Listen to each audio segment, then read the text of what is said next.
Welcome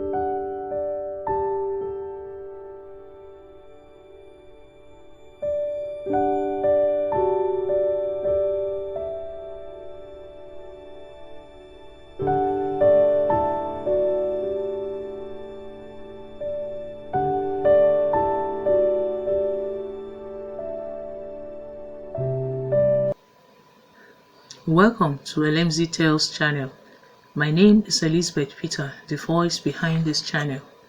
To support the growth of this channel, kindly subscribe, share and like this video. Now let's get to our story.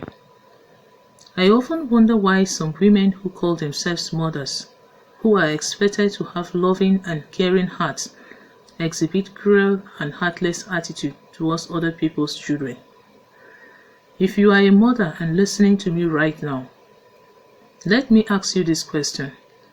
How would you feel if your children are treated the same way that you treat other people's children under your care? The answer lies with you, but remember, it is never too late to change. This brings us to our story of today. I hope you will like and learn something from this story. I will not do it again, ma. I am sorry. Please forgive me, Chidinma said, crying, while Mrs Amaka kept flogging her with a whip. Shut up, you thief and ingrate. By the time I finish dealing with you, you will never steal from anybody again, said Mrs Amaka.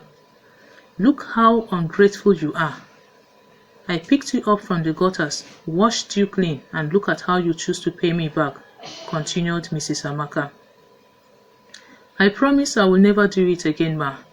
I was very hungry, that is why I started eating before you came, pleaded Chidinma. This is always the flimsy excuses thieves give to justify their ungodly actions. There is no justification for stealing. You are simply a thief and an ingrate. I will deal with the spirit of stealing in you today. Now kneel, ungrateful animal that has no future direction, lambasted Mrs Amaka.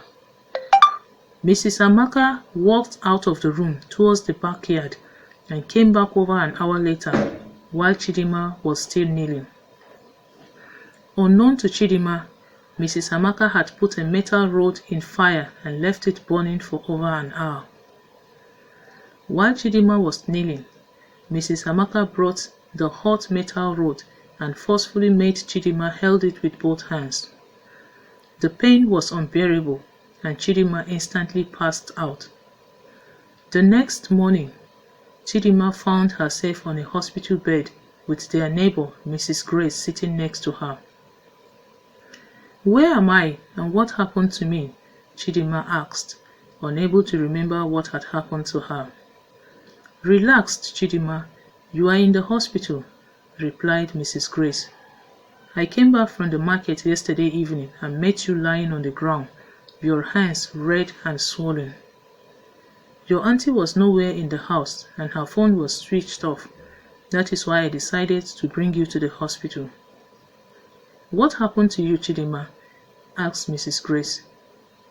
Chidinma suddenly remembered what Mrs Amaka had done to her and started crying. After Mrs Grace had calmed her down, Chidinma told her what had transpired between herself and Mrs Amaka. You mean because you simply ate food without her approval, that is why she had to do this to you? Mrs Grace asked in utter disbelief. How can a woman who calls herself a mother be this heartless and wicked? Added Mrs Grace. Where are your parents and where do you come from? Asked Mrs Grace. I am from Enugu State and come from the same village as Mrs Amaka. My father died when I was 9. And life has been very difficult for us ever since. My mother, who is a petty trader, struggled so hard to fend for me and 4 of my siblings. Things were so bad that I had to drop out of school and join my mother in her business so that my younger ones could go to school. When a family friend told my mother that Mrs Amaka wanted to bring me to the city to live with her, my mother was hesitant to let me go. But Mrs Amaka assured my mother that she will take very good care of me and will ensure that I go to a good school in the city. You know Chidinma is almost the same age as my first daughter Amara. As soon as we get to the city, I will enroll her in Amara's school and also engage a private lesson teacher to help her meet up, Mrs. Amaka had assured my mother. With these assurances, my mother let me come with her to the city. Since I started staying with her, she has not fulfilled any of the promises she had made to my mother. It's been 2 years now since I came to live with Mrs. Amaka, and I am not yet enrolled in any school. I almost do all the work in the house, while her older children just sit and watch. She determines when I eat and how I eat, even though I do the cooking every time. On the day that Mrs. Amaka burnt my hands, I woke up very early as usual, did the morning chores, and went to the market to buy things for lunch. I didn't have breakfast that morning as Mrs. Amaka had locked up the beverages and bread for breakfast in her room after her children had had breakfast.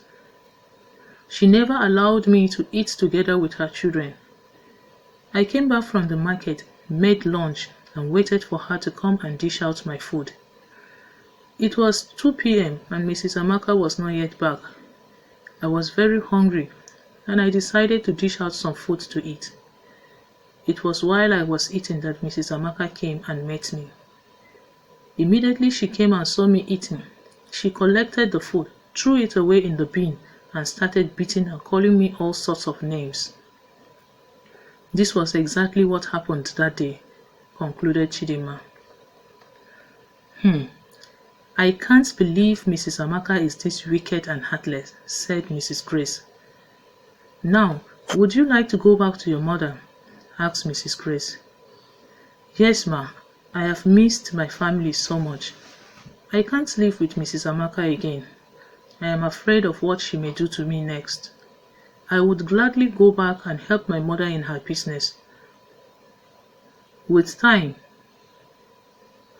I will save up some money and go back to school, replied Chidinma. I will help you go back to your family, but first, you need to totally recover from your wounds. I will also report the matter at the police station so that Mrs. Amaka will face the law for what she has done to you. Now relax while I go get something for you to eat, Mrs. Grace said as she quietly left the room. Moral of the story: when you maltreat a child under your care because he or she is helpless, God will surely make you pay for your deeds one way or the other. Evil is a bloody monster that consumes the doer. Thank you for listening.